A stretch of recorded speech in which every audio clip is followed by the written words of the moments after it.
Now, it's only February and just over 7 months into the IMF program, and already it appears government finds itself between the rock and the hard place. It's in a dilemma over whether to satisfy its agreement with the IMF or yield to wishes of Ghanaians. So far, it has come under intense pressure from the TUC and over 100 unions across the country to withdraw the 15% VAT on electricity and others that it promised the IMF in order to secure the $3 billion bailout.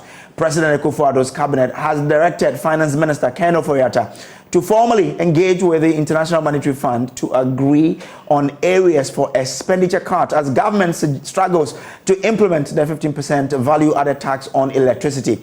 There are rumors that government is seeking to abandon the tax measure given the opposition by organized labor. Deputy Energy Minister Andrew Ejapamesa tells Joy News government will also start a dialogue with labor unions to agree on the best way forward. Now, about the International Monetary Fund, IMF has emphasized the importance for Ghana to stay committed to its bailout program to fully realize its benefit. The Bretton Woods institution stressed the need for effective implementation of structural reforms, especially following the disbursement of $600 million second tranche to the government. The IMF's director of the African Department, Abebe Selassie, stressed the necessity for Ghana to adhere strictly to the agreed upon austerity measures to navigate its way out of the economic crisis. Implemented effectively. We just went to the board recently with the first program review, following, of course, the policies that the government has been putting in place to address the huge imbalances Ghana was facing through last year, and of course, creditors signaling that official creditors signaling that they will provide debt relief consistent with what Ghana needs. So we just went to the board, I think, a couple of weeks ago.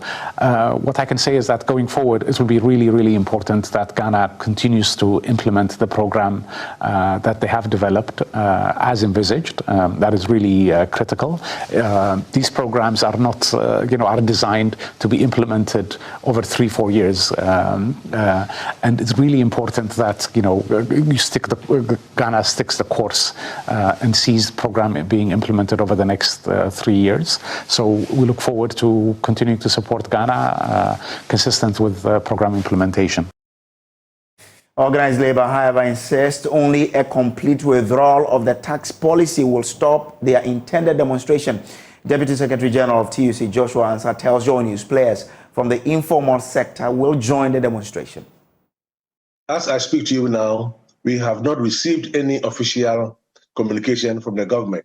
Since the rumors broke out, our minds will change and the decision will change if and only if government withdraws unconditionally the imposition of 15% VAT on the electricity bill to the lifeline workers in this very country. By the 13th of this month, we know for sure that maybe government will have change of mind and actually write officially to actually change its decision so that labor can also change the decision, because the consequences of this intended nationwide strike action cannot be underestimated. And government should know that it is not TUC, it is not only organized labor, it is everyone in this very country. And when you say organized labor, it comprises of every worker in this very country, be it public or private, be it informal or formal, market women, taxi drivers, Uber drivers, GPRTU, and so on and so forth. So the consequences will be a die to this very country, which not all of us will not be happy to see. Okay. So we are still waiting that government should issue a formal letter to withdraw the imposition of the 15%, but if only it is true that cabinet have met to take that decision. Now, organized labor in the Ashanti region has been meeting in Kumasi to plan ahead of the February 13 demonstration against the government's imposition of VAT on electricity consumption. Despite report of cabinet withdrawing the value-added tax, the Trade Union Congress and other labor unions are planning for the protest in the Ashanti region. The unions met after engaging the regional police command on the planned protest. My colleague Nana Boache Yiado monitored the engagement and has come through with this report. The meeting of the labor groups in the Ashanti region was to deliberate on matters concerning the February 13 protest against the government decision to impose 15% VAT on electricity consumption. Union members clad in red are poised for the protest. Augustine Adongo is the Ashanti Regional Secretary of the Trade Union Congress. We are here to deliberate on our intended demonstration against the 15% increment on electricity consumption. Organized labor at the national level instructed us to meet at the regional level as organized labor to prepare for 13th day of February to demonstrate so that government should withdraw the 15% it imposed on electricity consumption. And organized labor is saying that government should unconditionally withdraw the 15 VAT on electricity consumption. Mr. Adongo says the unions, after engaging the police, are looking forward to further deliberations on security. We sent a letter to the regional commander of police informing the police command in the region about our intended demonstration. The letter right now is with the regional commander, and he assured us of calling us to meet and deliberate on it. Let's look at the routes. While highlighting the proposed routes for the protest, organized labor says there is no retreat in hitting the streets until the government engages them ahead of time. We'll start from Culture Center to Kegetia to Edumia, and then finally we'll end up at the RCC. Now, when the government comes out to say that they have dropped or they have withdrawn the 15% VAT on electricity consumption, then organized labor at the national level will meet, and they are the people who instruct us to abandon the demonstration. We are ever prepared, even if it is tomorrow, Ashanti region, we are ready to embark on the demonstration. For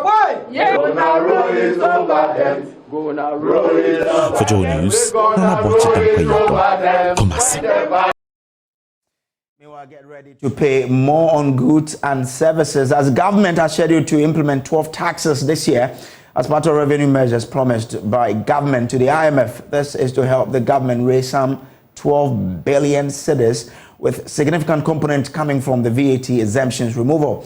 Now, here is a report put together by Joy News' research desk on Ghana's revenue mobilization measure for 2024. In a bold move to reshape the energy sector and alleviate debt burdens while ensuring a steady power supply for industries, the government of Ghana has initiated a series of measures, including quarterly tariff increments. In a bid to align with the IMF's revenue mobilization objectives, Ghana unveiled a comprehensive medium-term revenue mobilization strategy in September 2023. This strategic framework focuses on crucial tax policies and revenue administration measures essential for achieving both Ghana's domestic goals and the IMF's program's revenue objectives. Ghana has already taken significant strides towards enhancing revenue generation, implementing measures such as quarterly adjustment to electricity tariffs, raising the VAT rate from 12.5% to now 15%, restructuring the e-levy and eliminating the discount on customs benchmark values. Looking ahead to 2024, the government has planned to introduce additional measures encompassing 12 tax reforms and the implementation of new tax mechanisms. One of the pivotal strategies involves the removal of selected VAT exemptions amounting to approximately 4.4 billion Ghana cedis this year. Additionally, there will be revisions to income-based taxes and a scrutiny of the headline tax rate of the communication services tax.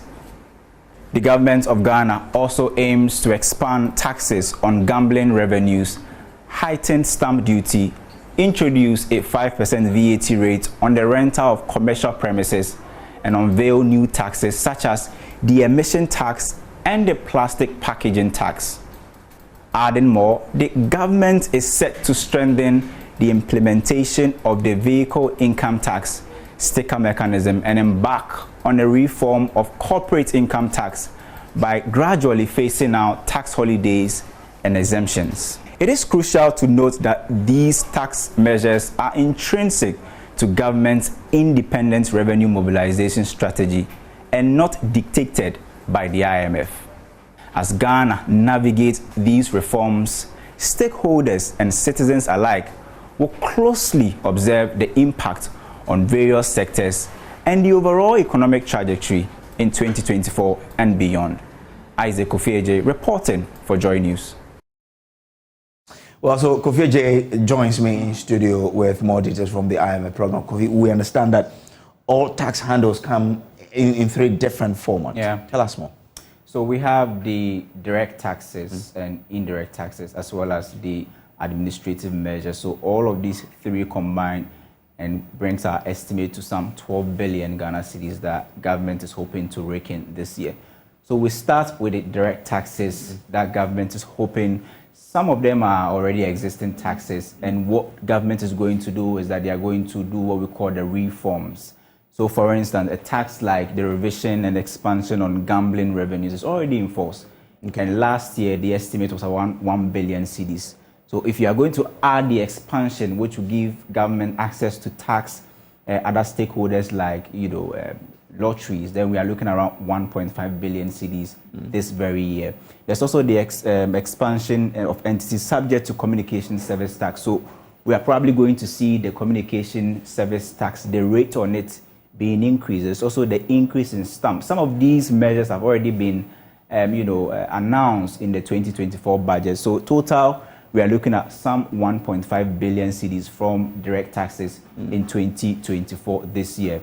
Now, if you look at the indirect taxes, which this is where the main problem is, because here lies the removal of selected VAT exemptions. Okay. And per our estimation, if you use what government told the IMF in the program, we are looking at some 4.4 billion Ghana cedis. If you add all the indirect taxes reforms and new ones in 2024, we are looking at some 6.5 billion cedis. And the last one being the administrative measures. That one is also around some 2 billion. So all of these taxes added is what is going to give you that 12 billion in 2024 this year. It's very crucial, and governments cannot do away with it. That's what the IMF is warning Ghana to stick strictly to that. Now, away from the economy, let's take you to Parliament now, because the minority in Parliament are vowing to fight the EC every step of the way if it pushes through its plans to ditch the indelible ink for the 2024 election. The minority and their mother party, the NDC, say the decision will be a recipe for chaos. Minority leader Dr. K. Selato Forson says his side and other well-meaning Ghanaians will not allow the EC to plunge the nation into chaos. Speaker, the announcement by the Electoral Commission that it is doing away with indelible ink from the electoral process must be of great concern to all of us in this chamber. Right Honourable Speaker, this announcement by the Electoral Commission constitutes an attack on the integrity of Ghana's electoral process and poses a great danger to our democracy. This Electoral Commission enjoys taking unwholesome decisions, being disruptive, fancies courting public disaffection, and enjoys being roundly condemned by right-thinking Ghanaians. The use of indelible ink in our electoral process does no harm to the conduct of free and fair elections in the Republic of Ghana. In fact, indelible inks add another layer to the integrity of the elections by ensuring that voters are visibly, transparently, and physically verified in addition to the biometric verification system. Indelible ink has not only become a feature of our elections in the Fourth Republic, but is also a time-tested method of easily identifying persons who have already cast their ballot, and therefore helps to easily prevent multiple voting. It also helps in building confidence in the conduct of elections and add to the credibility and integrity of our elections. The fact that biometric verification devices is part of the electoral process is not good enough reason for the Electoral Commission to do away with the indelible ink. This is because, Mr. Speaker, when the biometric verification device fails, indelible ink on the voter's finger provides the surest way to identify a person who has already voted. Mr. Speaker, we will not countenance the elimination of the indelible ink from the electoral process. We will not. And let the Electoral Commission read our lips. We will not. Mr. Speaker, touch wood. We will not allow the electoral process to be done without indelible ink. Dr. Keselato Forson also says they are opposed to the proposed change in the election date from December 7 to November. The general elections on the horizon. The Electoral Commission and those behind it has announced their intention to change the date of this general election from December to November. Let me say it here and now that the NDC Minority Caucus in Parliament will not support any change at this time. We will not support the change of the date from December to November for elections. This is because there are more pertinent and pressing issues that require the immediate attention of the Electoral Commission than a change of date for the general election. As I speak, Mr. Speaker, the Electoral Commission is yet to release the calendar for the 2024 election. The EC must focus on all its energy and attention on the provision of the 2024 election calendar than a change of date. Mr. Speaker, if the Electoral Commission decides to embark on a comprehensive and meaningful reforms after the 2024 elections, in consultation with political parties and other faith-based organizations, Mr. Speaker, we, the NDC minority in Parliament, may reconsider our position. But in the meantime, Mr. Speaker, we stand opposed to the change of the date for elections and all reforms that has been proposed by the Electoral Commission.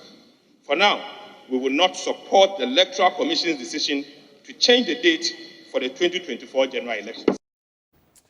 In a very rare show of bipartisanship, the majority leader of Seche Mensah also urged the EC to backtrack on a decision to ditch the indelible ink. They are signaling not to use indelible ink in the next elections.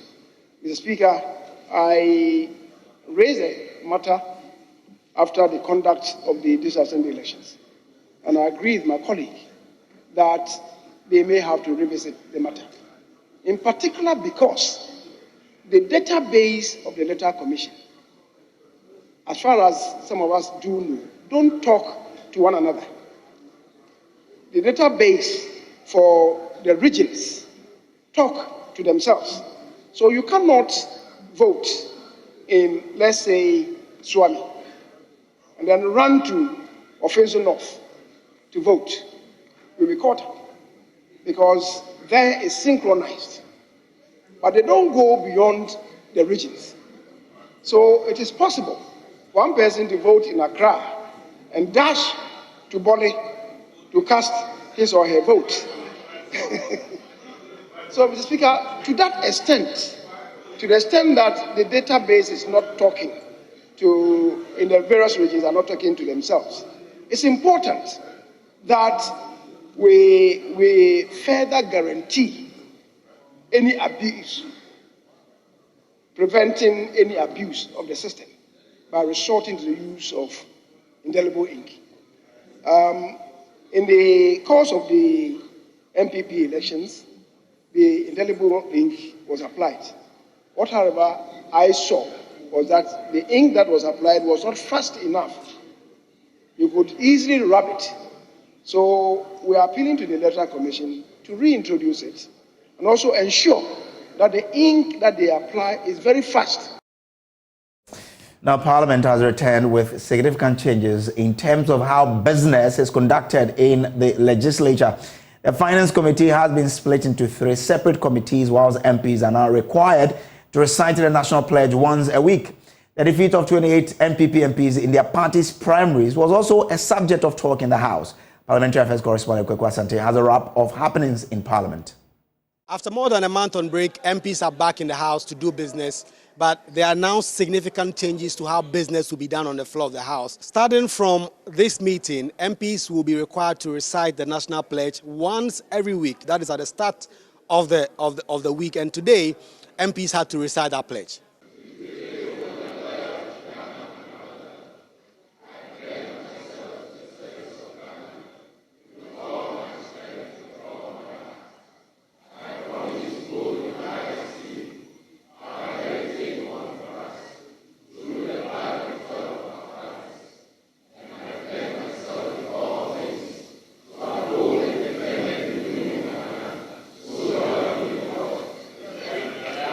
Congratulations.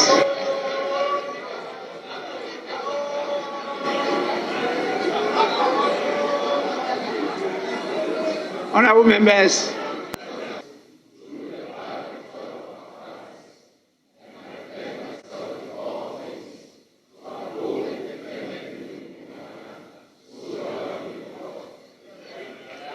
congratulations.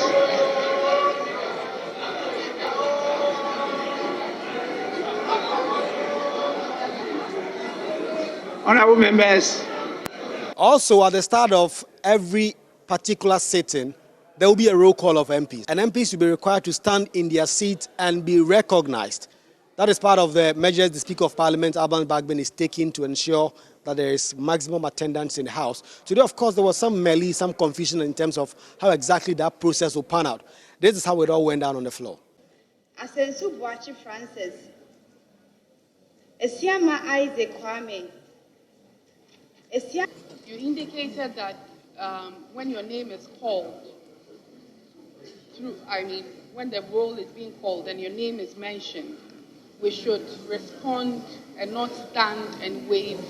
So if you could guide us, do we stand and respond, present, Mr. Speaker? If you later come and you sign, you'll be recorded as having been present. But the biggest essence is accounting to the public, which all of us are supposed to. So if at the beginning of the day, Muntaka is called and is not there, what I simply tell as one people is that he is perpetual latecomer into the chamber. But with MPs back now to do some really good business, they could not gloss over the important matter of the number of NPP MPs who have been defeated in the just ended primaries. 28 of them lost their primaries, with about 18 also signaling their intention not to return. That is about 46 NPP MPs that will not be returning to Parliament in 2025, as well as some NDC MPs who also lost their primaries and those who have decided to bow out. The Speaker of Parliament first waded in terms of how this attrition will affect Parliament. We woke up one Saturday, and by the evening, we had lost 28 MPs through the primaries of the New Patriotic Party. Earlier last year, we lost 17 MPs through the primaries of the NDC, National Democratic Congress. It's not a good signal for the legislature and for Ghana's democratic development. We also caught up with the NDC Deputy Minority Whip, Ahmed Ibrahim, who spoke about how there was an alleged scheme at the office of the president to oust some NPP MPs. The number that we're going to lose were 30.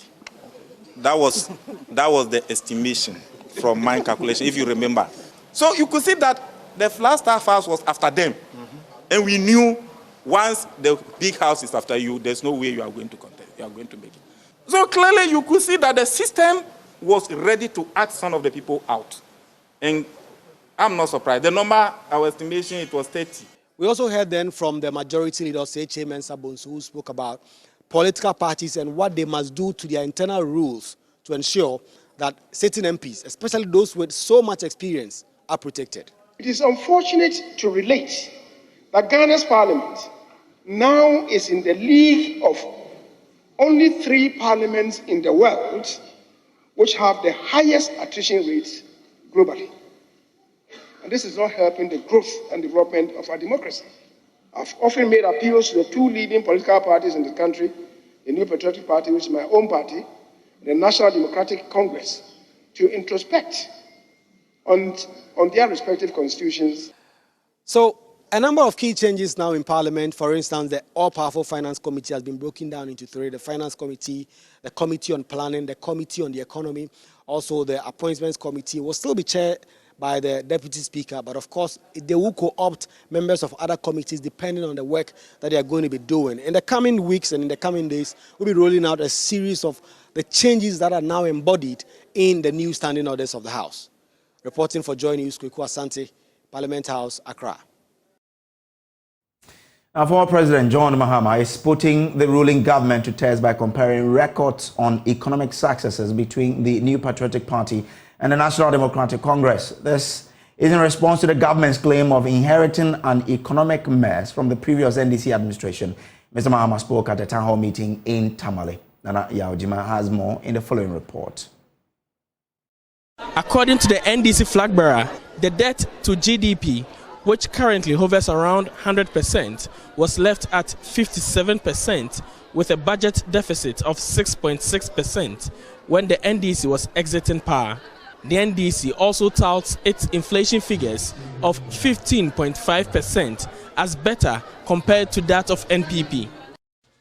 Today, the budget deficit, it even went to 15%. It has now started dropping. When we left office, inflation was 15.5%. Inflation under this government went to 54% and is only now dropping. It's about 30%. When we left office, cocoa production was 960,000 metric tons. And we went for syndication loan of $1.8 billion, brought $1.8 billion into this country. Today, cocoa production is under 500,000 tons. And when they went for syndication, they got only $800 million. At 8%, we got 1.8 billion at 2%. And so what are you talking about? You can't compare the economy under us. The NDC flag bearer indicated the addition of 2 more oil fields to increase revenue mobilization. Mr. Mahama says the NPP's mismanagement of the economy has returned the country to doom so. When we left office, we gave you 2 new oil fields. All the work that we did as NDC was with 1 oil field, the Jubilee field. We worked and brought the 10 field and the Sankofa field into production. And so it made oil revenues triple. When we left office, we had solved Dumso. We bought enough generation. We established ESLA to pay the legacy debt. Today, Dumso is back. You can't pay the independent producers. And all of you know Dumso is back, just that they don't want to announce a timetable. Yesterday when I came to Tamale, the lights were off the whole day. And so, this thing they keep saying, Mahama left a mess, we came and repaired your mess. Before I left office, the IMF said that Ghana's economy was going to grow by 8%. And it grew by 8% and more in 2017. And in 2018, it dropped. When their own policies started kicking in, you look at the GDP growth rate. Meanwhile, the former president says his administration reserved resources for debt servicing. When you came into office, the Kufuor Eurobond was left with 270 million to pay. Where did you get that money to pay? Mahama left it in the sinking fund because I knew that debt was coming up. That was visionary because I knew that if a new government came, it was going to be difficult to find 270 million at once to pay off the Kufuor Eurobond. So we left it in the sinking fund. They came and met it. In October, they just took it and paid the Eurobond. And after that, they didn't put any money in the sinking fund again. That's why when COVID hit, we had no money to defend ourselves. I set up the stabilization fund. When COVID hit, they didn't know where to find money. We told them, go and look in the stabilization fund. I left money in there. Went and took 300 million, from the stabilization fund. I set up the Ghana Investment Infrastructure Fund, the Ghana Infrastructure Investment Fund. and I put $270 million seed money in that fund. Today, that's what you are using to build your Agenda 111 hospitals. So how can I have left you a mess? For Joy News, Nanaya Ojima, Northern Region. This is still the Joy News Prime. We'll take a quick break. We'll be back with more to stay. Welcome back from the break. Now, the Ghana National Chamber of Pharmacy, together with the Pharmaceutical Importers and Wholesalers Association of Ghana, are agitating over a proposed EI restricting the importation of some 142 pharmaceutical products by the Ministry of Health. The two bodies have expressed concern that such restrictions will inevitably result in drug shortages and a surge in drug prices.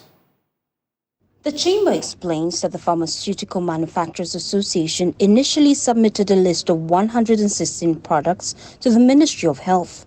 The Food and Drugs Authority subsequently advised the ministry on the restriction and recommended only 38 pharmaceutical products for the import ban, citing the unavailability of special laboratories and the capacity of local manufacturers. This list has since been expanded to 142 products without any engagement with major stakeholders. President of the Pharmaceutical Importers and Wholesalers Association, Dr. William Addo, strongly asserts that the Ministry of Health's import ban on 116 pharmaceutical products will have severe repercussions on the health sector. He warns of a looming drug shortage, emphasizing the adverse effects this restriction could have on public health should the restriction be implemented. Somewhere in 2016, pursuant to EI 181, the importation of about 49 products were restricted for the sole manufacture of local companies. Then about 2-3 years ago, the local manufacturers applied to Ministry of Health for further additions to the list without any review of the previous 49 products. We asked for the data and no data was provided on that. Whether they did well or not on the first 49, there was no data on that. This time, they proposed 116 products to be restricted. After going through the list thoroughly by Food and Drugs Administration, Food and Drugs Authority of Ghana, and lest I forget, Food and Drugs Authority of Ghana is amongst one of the best pharmaceutical and food regulatory agencies in Ghana. In fact, our FDA Ghana is a WHO GBT. It's a global classification, level 3, very, very high. Recommended the ban of only 38 products. However, as we speak, the proposed EI draft by the MOH seeks to ban 142 products. Based on which data? No data. The dangers ahead is going to affect you, it's going to affect me, because it can lead to drug shortages, hike in prices, drug security, and it can even collapse our national health insurance because the drug bill is going to shoot up. The Chamber and the Pharmaceutical Importers and Wholesalers Association are calling for a comprehensive review of the import policy to prevent potential disruptions in the availability of essential medications. The finalization of the EI in its current form be suspended immediately for a broader engagement with key stakeholders like parliamentarians, policymakers, service providers, manufacturers, regulators, importers, research centers, practitioners, and Ghanaians for their perspectives and inputs. We are also calling on the minister to adjust the timelines for the restriction of the various classes of the products to make room for critical national interventions prior to their implementation.